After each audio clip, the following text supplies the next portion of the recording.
બધાને કેમ છો? બધા મજામાં જઈશું. આપણા બ્લોગ જોતા બધા મજામાં જો. અત્યારે મસ્ત મજાની સવાર થઈ ગઈ છે. જો 6:30 વાગી રહ્યા છે અને આપણે ઉઠી ગયા છે.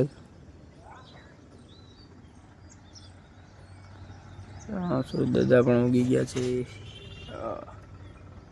હાલો નીચે જાય, ચા પાણી પીએ, મોઢું બોઢું ધોઈ લઈએ. પછી અત્યારે વાગી રહ્યા છે 8:30 ને આપણે ટ્રેક્ટરમાં હવા ભરવાની હતી. ટ્રેક્ટરમાં હવા ભરીએ છે ને મશીનમાં કંઈ ખબર પડતી નથી, એટલે મશીનમાં ટૂંક ટૂંક કરવાનું ચાલુ કર્યું છે. હવે તે હવા ભરી હતી. અત્યારે વાગી રહ્યા છે 9:30 ને આપણે જવાનું છે માળીએ, કારણ કે કાલે આપણે માળીએ નહોતા ગયા.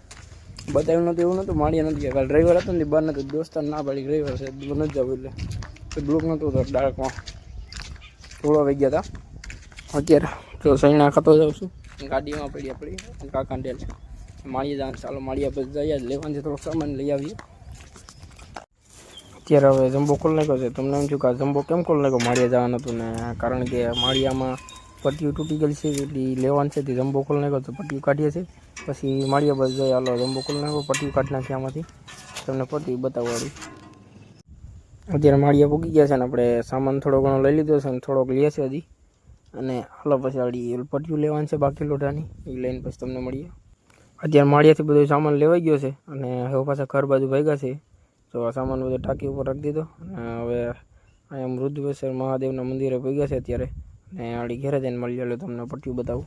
જો આપણે આ પટ્ટીઓ ન કહેવાય અને બ્લેડું કહેવાય, હવે ખબર પડી મને. હવે જો આ લગાડીએ છીએ આમાં જંબામાં, અને બ્લોલ ને એવું બધું લઈ હતી.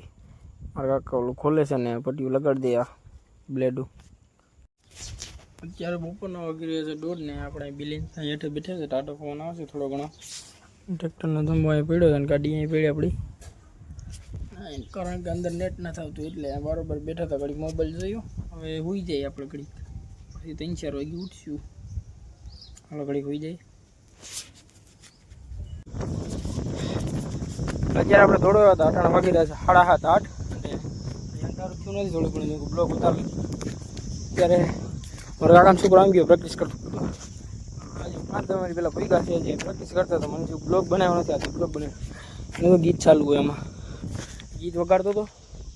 ને હવે થોડીક પ્રેક્ટિસ કરી લે પછી તમને મળીએ, કારણ કે આમાં બ્લોગ નહોતો બનાવ્યો, ભૂલાઈ ગયો એટલે. અને જો પાણી અત્યારે પીવું થોડોક. આ પાંજરાપુર બાજુ દીપડા હતા, જોવા મળ્યા હતા 2-3 દી પહેલાં. અત્યારે તો અહીં જો આ ઢૂવો છે ને બધું, આમાં બધી હોય કાંઈક કંઈક. અત્યારે થઈને માણસો આવેલા થાય. અત્યારે રાતના વાગી રહ્યા છે 11 ને ગાંઠિયા બનાવવાનો પ્રોગ્રામ છે. ગાંઠિયા બનાવ્યા છે, આપણે તો નથી બનાવવા, આપણે ખાલી ઓલા કરીએ છીએ. મારા કાકાનો છોકરો જોયું તમે ગાંઠિયા ખાવાનું કીધું તો ગાંઠિયામાં ચટણી છોરીને બધું ખાય છે ભેગું કરીને મિક્સ, એટલે જોયું તો. અત્યારે આપણે ગાંઠિયા ખાઈને આવી ગયા તો કાંઈ પ્રોગ્રામ